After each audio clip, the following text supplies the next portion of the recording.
2025년 11월에 공백이가 읽은 9권의 책 그리고 2권의 스페셜픽 도서 지금부터 바로 살펴보겠습니다. 안녕하세요 공복이 여러분, 공백입니다. 벌써 12월이에요. 바쁘게 연말을 보내고 있는 와중에 오늘도 돌아왔습니다. 우짜! 2025년 11월에 공백이가 읽은 9권의 책 그리고 2권의 스페셜픽 도서 지금부터 바로 살펴보겠습니다.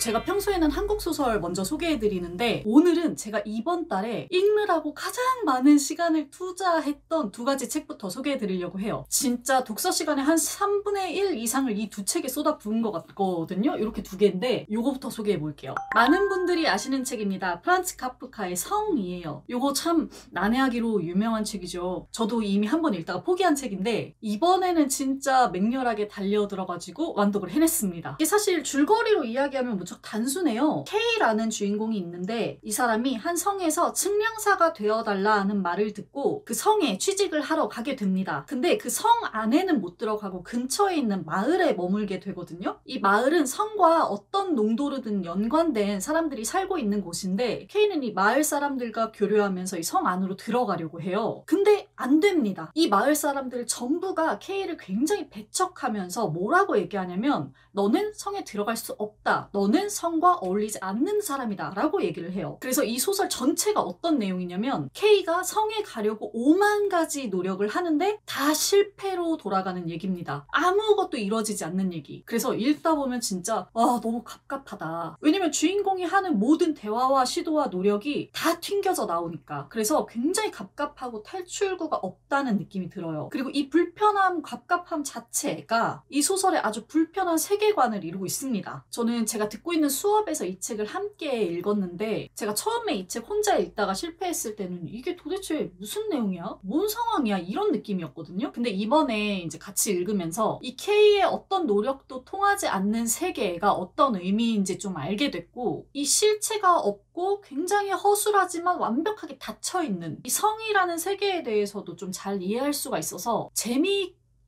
읽은 건 아니고 굉장히 괴롭지만 잘 읽었다라는 느낌이었어요. 왜 살다 보면 진짜 인생이 막 괴롭도록 꽉 막혀 있을 때가 있잖아요. 그런 상황에 놓이신 분들이 이 책 읽어보면 이 의미 자체를 깊게 파악하지 못해도 그냥 감정적으로 굉장히 공감이 많이 될 것 같아요. 읽어보시면 좋겠습니다. 카프카의 성이었어요. 그리고 이제 성 다음으로 제 독서 시간을 많이 잡아먹은 책이 뭐냐, 바슐라르의 책입니다. 돼지 그리고 휴식의 몽상이라는 책인데 이것도 그 수업 교재로 읽은 책이에요. 되게 난해하고 어려운 책이었지만 이 책 이번 달 저의 첫 번째 스페셜픽 도서입니다. 이 책이 뭐에 관한 책이냐면 인간의 상상력, 정신에 대한 책이에요. 근데 이게 좀 특이한 게 여러 가지 상징을 이용해서 인간의 정신 구조를 살펴보는 구조로 되어 있거든요. 그래서 뱀이라든지 미궁, 성경에 나오는 요나 컴플렉스, 지배 구조, 이렇게 우리가 머릿속으로 그려볼 수 있는 상징들을 한 장 한 장에 배치해 놓고 요걸 통해서 인간의 상상력이 이런 구조로 움직인다라고 설명하는 책이에요. 근데 이 책이 되게 어렵고 난해한 게 그간 오랜 세월 동안 철학이나 문학에서 이 상징들을 어떤 의미로 사용해 왔는지 이런 것들을 쭉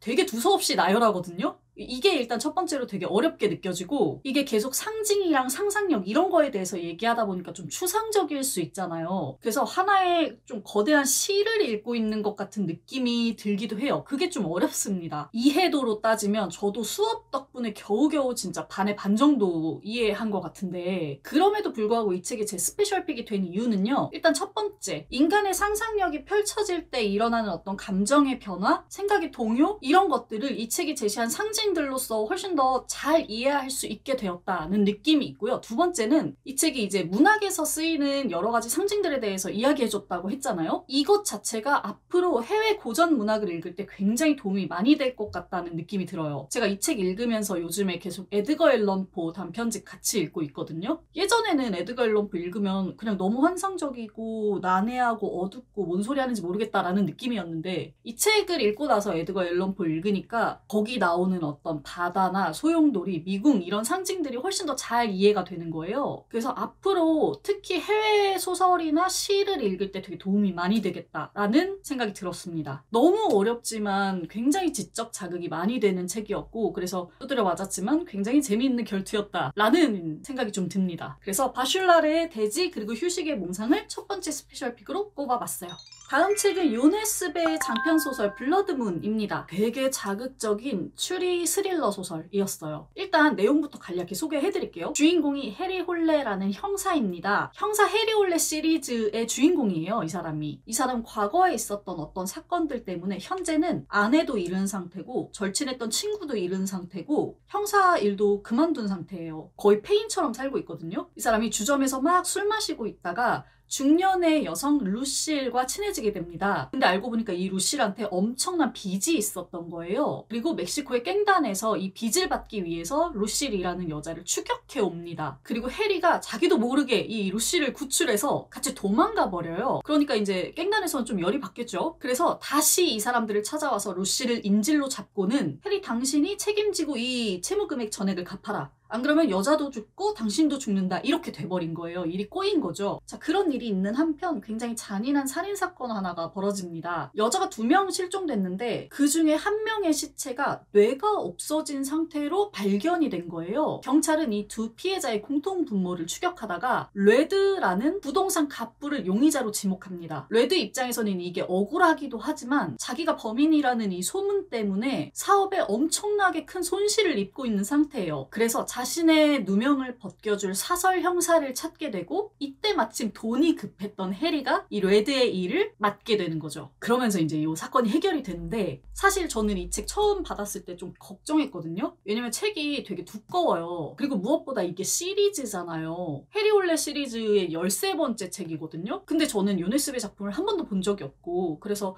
앞에 시리즈를 하나도 안 보고 이 책을 봐도 괜찮나? 좀 재미없지 않을까? 라고 생각을 했는데 초반에 한 100페이지까지만 앞에 적혀있는 이런 인물 카드들을 좀 들춰보면서 읽게 됐고 그 이후로는 진짜 술술 읽었던 것 같아요. 이 요네스베라는 작가가 추리소설로 왜 유명한지 제가 이 책을 읽고 단숨에 좀 느낄 수 있었는데 이 작가는 일단 총을 뽑잖아요? 그러면 그 총알을 언제든지 반드시 사용합니다. 그래서 독자 입장에서 그 복선과 떡밥 회수를 보는 그 희열이 좀 있고요. 보통 추리소설들 한 이렇게 후반 한 요만큼 가면 이제 사건 가닥 대충 나오면서 좀 늘어지잖아요. 근데 이 소설은 진짜 거의 마지막 장 갈 때까지도 긴장감을 놓치지 않아요. 계속 독자를 조이는 헷갈리게 하는 맛이 있고 그렇게 최종적으로 나온 범인과 범행 과정, 추적 과정이 뜬금없지 않고 굉장히 잘 짜여 있다는 느낌을 받았습니다. 정말 잘 써진 추리소설이어서 추리소설 좋아하시는 분들은 꼭 한 번씩 읽어보시면 좋겠어요. 다만 이게 내용이 내용인지라 굉장히 자극적이에요. 그 범행 동기부터 범행 방법까지 모든 게 되게 자극적이어서 이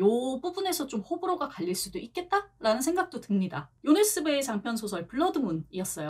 네, 다음 책은 아사히 료의 생식기입니다. 저는 왜 그런지 모르겠지만 이 책을 그냥 제멋대로 추리 미스테리 소설이다 라고 생각하고 읽었는데 전혀 그런 내용 아니었고요. 되게 그 사회적인 메시지가 강하게 들어가 있는 소설이었어요. 주인공이 쇼세이라는 남성입니다. 이 사람은 회사원이고 그냥 적당히 굉장히 모범적으로 살고 있는 남자예요. 근데 이 남자의 삶의 모토가 뭐냐면 책의 초반에 이렇게 표현하거든요. 인간들이 자신이 속한 이 공동체를 성장시키고 발전시키고 이끌어 나가는 걸 거대한 매트를 함께 옮기는 일에 비유했을 때 이 쇼세이는 매트에 같이 손을 대고는 있지만 힘은 안 주는 사람. 즉 세상의 성장이나 발전에는 전혀 관심이 없고 그냥 대충 티 안 나게 세상에 맞춰 살아가는 인물입니다. 이런 쇼세이의 가치관을 보여주면서 쇼세이 주변에서 일어나는 일들을 그린 소설인데 독특한 건 이 책의 화자입니다. 화자는 제목 그대로 쇼세이의 생식기예요. 이 생식기라는 존재는 우리가 알고 있는 그 기생수처럼 어떤 생명체의 몸에 기거하다가 그 생명체의 삶이 끝나면 다른 생명체로 이동해서 그 존재를 숙주 삼아 살아가는 죽고 태어나기를 반복하는 그런 존재입니다. 얘가 이번 생에는 이 쇼세이의 생식기로 태어난 거죠. 그래서 이 생식기의 눈으로 바라본 인간 사회, 공동체 그 안에서 이제 만들어진 어떤 쇼세이의 과거와 현재 같은 것들, 가치관들 이런 내용을 그리고 있는 소설이거든요. 이게 내용이 무슨 별다른 서스펜스나 굴곡이 있는 얘기는 아니에요. 어떻게 생각하시면 좋냐면 이 소설은 약간 이 세상을 향한 어떤 블랙 코미디 같은 소설? 날카롭고 웃긴 구석이 있는 소설이에요. 소수자 문제나 공동체에 대해서 독자에게 생각할 여지를 많이 주는 소설이기도 하고요. 그래서 저도 보면은 읽으면서 굉장히 페이지도 많이 적고 이렇게 그냥 줄도 많이 치면서 읽었거든요. 궁금하신 분들은 한번 읽어보셔도 좋을 것 같아요. 아사히 료의 생식기였습니다. 네, 다음 책입니다. 정희연 작가님의 사는 사람이고요. 위픽 시리즈로 나온 책이에요. 이게 굉장히 짧은 시리즈잖아요. 근데 역시 정희연 작가님 소설이니만큼 사람의 마음을 무척 복잡하게 만드는 소설이었습니다. 주인공인 다미는 굉장히 유명한 학원의 상담실장으로 근무하고 있어요. 그러다 보니까 엄청난 그 학구열을 가진 부모들과 성공에 대한 어떤 열망과 욕구 같은 것들을 항상 지켜보고 있는 사람인 거죠. 그렇게 지내는 중에 학원의 한 학생이 다미에게 제발 학원의 이 시험지를 나에게 미리 보여달라, 진짜 사람 한번 살려달라 이렇게 부탁하는 일이 발생해요. 자, 한편 이 다미에게는 취미생활 하나가 있는데요. 이게 뭐냐면 남자친구랑 부동산 투어를 다니는 거예요. 되게 좋은 아파트, 뭐 고급 지역 같은 데 가서 상류층의 삶을 살짝 보고 오는 거죠. 이 부동산 투어를 하는 동안 남자친구는 정말 최선을 다해서 이 상류층 행세를 하거든요. 근데 이 모습이 다미를 좀 불편하고 거북하게 만듭니다. 이렇게 큰 두 줄기의 이야기가 이제 교차하면서 소설이 완성되는데, 소설의 제목이 사는 사람이잖아요. 뭔가를 구매하는 의미의 사는도 있고, 어떤 집에서 거주한다는 의미의 사는도 있고, 삶을 살아간다는 의미의 사는도 있죠. 이 의미들이 서로 겹쳐있고 또 얽혀있고, 이 안에서 드러나는 어떤 인간의 욕망, 수치심 같은 것들을 드러내는 굉장히 강력한 소설이었던 것 같아요. 여담으로 제가 이 소설이 수록된 노피플존이라는 그 단편 소설집을 지금 읽고 있거든요. 그 소설 전체에서도 이런 메시지들을 좀 잘 볼 수가 있어서 정희연 작가님 작품 진짜 요즘 세대를 살아가는 많은 사람들에게 꼭 추천해드리고 싶어요. 사는 사람이었습니다. 네, 다음 책이고요. 이번 달 저의 두 번째 스페셜 픽 도서입니다. 김혜진 작가님의 오직 그녀의 것이에요. 소설의 주인공은 석주입니다. 석주는 편집자인데요. 교직 전공을 했지만 교정교열자로 사회생활을 시작해서 차차 문학 출판사의 편집 주간이 되어가는 그런 삶을 산 사람이고요. 이 소설은 석주의 그런 삶을 가만가만히 적어놓은 소설이에요. 이게 잔잔한 이야기인데도 굉장히 단단한 느낌을 주거든요. 편집이라고 하는 일, 그리고 그 출판이라는 세계 자체가 막 요동치고 흔들리는 과정 중에서도 그 모든 시간을 아주 꼼꼼하게 밀도 있게 애정을 가지고 살아내는 그런 석주의 삶을 보는 게 굉장히 찡하다는 느낌이 들었어요. 왜 우리가 흔히 워라밸이라는 말 쓰잖아요. 워크 라이프 밸런스. 근데 이 말 자체가 우리의 삶에는 워크와 라이프가 분리되어 있고, 뭔가 이 워크, 일이라고 하는 것은 나의 삶이 아니고 그냥 경제 생활을 위해 어쩔 수 없이 하는 일인 것 같은 뉘앙스가 있단 말이죠. 그리고 저를 포함해서 정말 많은 사람들이 이런 삶을 살고 있죠. 근데 석주의 삶에는 그런 구분이 없어요. 너무 자연스럽게 일과 이 석주의 삶 자체가 서로에게 스며들어 있고, 이런 구분 없음이 뭐 피로하고 비참하게 느껴지는 게 아니라 굉장히 충만하게 느껴집니다. 이런 삶을 소설로서 보는 게 엄청난 자극이었고, 제가 또 한편으로 너무 선망하는 삶이기도 해서, 그리고 쉽게 이룰 수 없는 삶이기도 해서 더 마음이 갔어요. 책을 좋아하시는 분들, 그리고 이 세계에 흥미를 느끼셨던 분들이라면 이 책 정말 너무 추천드리고요. 그렇지 않아도 이 책 많은 분들이 읽어보셨으면 좋겠어요. 내가 온 평생 동안 가장 많은 시간과 마음을 바치는 일이 무엇인지, 그리고 그러한 일과 뒤섞인 나의 삶이 마음에 드는지, 이런 것들을 또 연말에 생각해보기도 너무 좋은 책이었고요. 그래서 이번 달 저희 두 번째 스페셜 픽으로 꼽아봤습니다. 오직 그녀의 것이었어요. 네, 다음 책입니다. 시집이고요. 김소연 시인님의 촉진하는 밤입니다. 이 시집에서는 뭔가 안으로 파고드는 이런 집요함 같은 게 느껴졌거든요. 이런 상황을 상상해 보시면 좋을 것 같아요. 우리가 낮에 막 대외적으로 어떤 일을 하고 누군가를 만나고 활동을 하고 막 돌아다니잖아요. 그러다가 이제 집에 돌아와서 밤이 찾아오고 나 혼자 있게 되면 낮에 막 휘젓고 다녔던 그런 나는 없어지고 새로운 내가 쏙 이렇게 고개를 드는 것 같을 때가 있거든요. 얘는 낮에 그 아이보다 훨씬 더 조용하고 깊고 생각이 많고 괴롭고 어둡고, 이런 밤에 나타나는 나의 모습을 이 시집이 굉장히 잘 담아내고 있는 것 같았어요. 그래서인지 처음에 제가 이 시집 읽을 때는 굉장히 어둡고 무겁게 느껴졌거든요. 근데 다시 읽을 때는 결국에는 내 삶을 지탱하고 끊임없이 움직이게 하는 거, 되돌아보게 하는 게 그 밤에 있는 것 같아서 오히려 좀 믿음직스럽게 새롭게 느껴지기도 했습니다. 참고로 저는 이 책을 도서관 독서 모임으로 다른 분들이랑 함께 읽었는데 시는 확실히 다 같이 낭독하고 이야기를 나눌 때 훨씬 재밌어지고 깊어지는 것 같아요. 완전히 다른 느낌이거든요. 그래서 가능하시다면 꼭 시를 여러 동료들과 함께 읽으시고 나눠보시면 좋을 것 같아요. 겨울에 참 잘 어울리는 시 촉진하는 밤이었어요. 자, 다음은 에세이입니다. 전성진 작가님의 몸을 두고 왔나봐 입니다.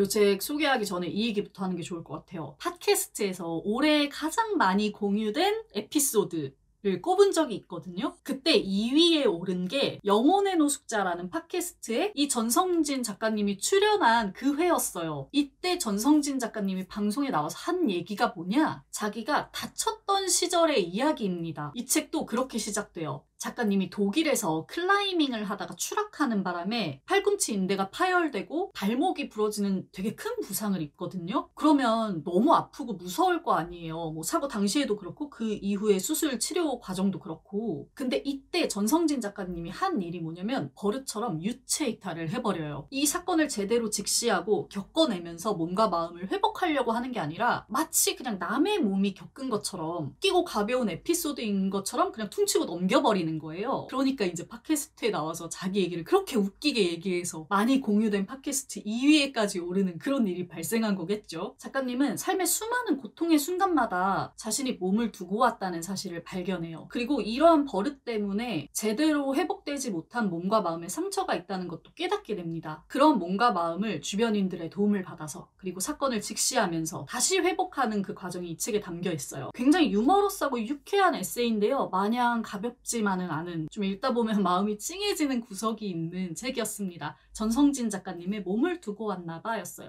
네, 마지막 책입니다. 제가 정말 좋아하는 하재영 작가님의 책 지극히 나라는 통증입니다. 이 책은 작가님의 몸을 통과했던 고통에 대해서 이야기하는 책입니다. 그래서 어떤 폭력, 불안, 나이 듦에 대한 두려움, 아름답게 남고 싶다는 욕구, 비인간 동물에 대한 어떤 예리한 공명 같은 것들, 이런 다양한 이야기들이 다뤄져요. 그간 하재영 작가님의 책들을 좋아하셨던 분들은 그 책들의 시작과 끝에 있었던 이야기들을 들어본다는 느낌으로 읽어보실 수 있는 책입니다. 보통 이렇게 한 인간이 겪은 고통을 이야기하는 에세이들을 보면서 그냥 이게 너무 사적인 자기 연민 얘기 같아서 지겹다라고 얘기하시는 분들도 많은데요. 저는 이러한 쓰기의 과정이 한 사람의 고통을 파헤치고 그 고통과 아주 깊은 연관이 있는 사회의 어떤 주제들로 확대되고 그 과정에서 같은 고통을 느끼는 사람들끼리 연결되고 더 나아가는 그런 힘이 있다고 생각해요. 하재영 작가님 에세이는 늘 그런 역할을 해내는 에세이고 쓰기의 힘을 보여주는 글들이라는 생각을 합니다.